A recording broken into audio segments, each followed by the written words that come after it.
আর আমি আস্থা সোনার আম্মু। ও আপনি আফিফা সোনার আম্মু? জি। তো বোঝা যাচ্ছে তো বান্ধবীদের।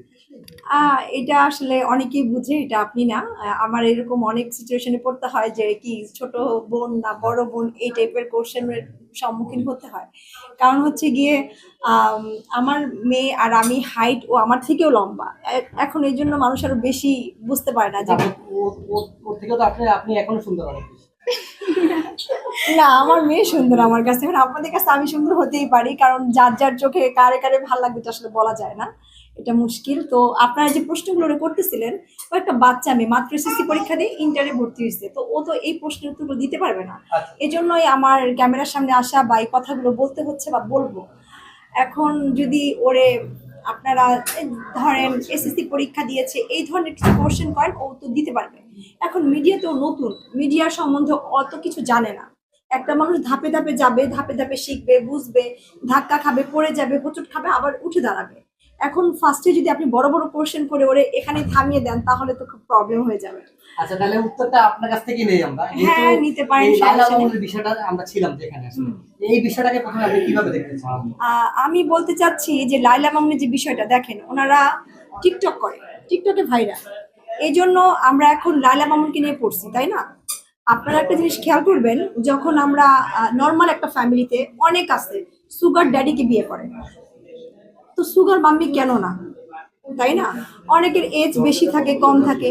আর সবচেয়ে বড় কথা, আমাদের যে নবীজি ছিলেন, সে কিন্তু বিয়ে করছেন বিধবা, ওনার থেকে অনেক বয়স বেশি। আমরা কেন সবকিছু নেগেটিভ ভাবে নিই? একটা ইয়াং মেয়ে যদি একটা বয়স্ক লোককে বিয়ে করতে পারে, তাহলে একটা ইয়াং ছেলে কেন একটা বয়স্ক মহিলার সাথে যেতে পারবে না? এটা তাদের পার্সোনাল ব্যক্তিগত ব্যাপার, আমরা এগুলো নিয়ে কোনো কিছু বলতে চাই না, বলবো না। না, এটা তার দোষের কিছু না যে সে গেছে তার, কিন্তু বিষয়টা হলো সে যে এই কাজগুলো করতেছে, এতদিন মামুনকে তার বাসায় রাখলো, একসাথে থাকলো, এখন বলতেছে যে সে দোষিত হয়েছে, তো এইটা কি? আচ্ছা, এখন আপনি একটা জিনিস বলেন, এখন আমি হাজবেন্ডের সাথে সংসার করতেছি, যখন আমি মনে করবো আমি হাজবেন্ডের সাথে থাকবো না, আমি কোনো সুনাম করবো? না না, তারা হচ্ছে ইনফ্লুয়েন্সার, তারা হচ্ছে এগুলা কেন করবে? কিন্তু তারা তো নিজেদের কন্টেন্ট ক্রিয়েট করে ভিডিও করে।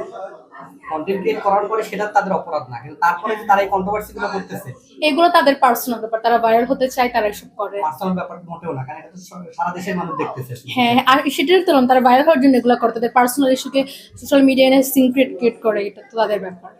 এটা হচ্ছে এক একজনের ব্যক্তিগত মতামত অনুযায়ী, ওনার কারো কাছে মনে হতে পারে লোভের জন্য, কারো কাছে মনে হতে পারে তারা কিছু চাওয়া পাওয়া পূরণের জন্য, এটা তাদের ব্যাপার। আসলে এটা আমি বলতে পারলাম না কি মতে এসেছে, এই যে- তার ধারণা তো নিয়ে তো আমি থাকি না। না, তার ধারণা না, বিষয়টা হলো যে এই একজন প্রায় মহিলাই বলা যায়, 40 বছর উপরে ওনার বয়স। আচ্ছা, না না না, আমি এখানে ঢুকতে যাচ্ছি কারণ হচ্ছে ও বাচ্চা মানুষ, ওইটা বুঝবে না, আপনাদেরকে বোঝাইতে পারবে না। আমি ওর মা, ঠিক আছে? ও আচ্ছা, তো এই আচ্ছা। বিষয়টা আমি আপনাকে বুঝাইতে পারবো। ও এসএসসি পরীক্ষা দিয়ে ও আচ্ছা, কলেজে আচ্ছা। ভর্তি হয়েছে, ও কি করে বুঝবে যে কে কোন আচ্ছা, আপনি এই পাশে আসেন। আজকে লোক আইডি দিয়ে না না, দুইজন একসাথে একসাথে দাঁড়ান। আচ্ছা, তাহলে ফার্স্ট থেকে দিবে। একটু একটু পিছে নাই, পিছে নেই, নাহলে হবে না। দাঁড়ান, দুইজনকে পাইতে হলে একটু পিছে দাঁড়ান। হ্যাঁ, মামি সেটাই তো বোঝা হয় না, সেটাই তো আউট কতগুলো কেটে দিন। হ্যাঁ, এগুলা এগুলা কিছু থাকবো না। আউট কথা থাকে না। আব্বা কই গেল? আরেকটা এদিকে আসতে হবে, নাহলে লাইটটা ক্লিয়ার করে তো লেন্সে। বসো না। আপনাকে মিডিয়া কেমন পেলাম না, এত সুন্দর হ্যাঁ, করে দাও, কাজ করে দাও। হ্যাঁ, করছি 8-10টা। আর 10টা হ্যাঁ, বেশি বেশি করো না, না। আমি তো বেশি দিন ঢুকি নাই, 2-3 মাসের মধ্যে করছি। মিডিয়াতে আমি কাজ করি না, আমি আগে দেখা গেল কিছু মেয়ের জন্য যাই হয়ে যায় আমার তোর মেয়ে হ্যাঁ। হ্যাঁ, ওরে বাবা, আমি বোন ভাবছি না। আমিও তো বোন ভাবছিলাম, এই যে তো বললাম প্রথম টপিক ছিল আপনার তো আচ্ছা, মামি। দাঁড়ান দাঁড়ান, আমরা যাই। প্রথম topic ছিল না? বোন মনে লাগে দুই বোন, বড় বোন। হ্যাঁ, আচ্ছা, আমরা একটু যাই। হ্যাঁ, এই ছিল তো আপনার মেয়ে না? আমার ছোট একটু বোন। কাছাকাছি না, আমরা কাটতে পারবো না। হ্যাঁ। আচ্ছা, আমরা যেখানে ছিলাম, তো আপনি মাঝখানে ঢুকে বলে যে এটা ফেলে দিব আমরা। তো যেটা বলতেছিলেন যে আপনারা আপনার পরিচয়টা প্রথমে জানাবেন।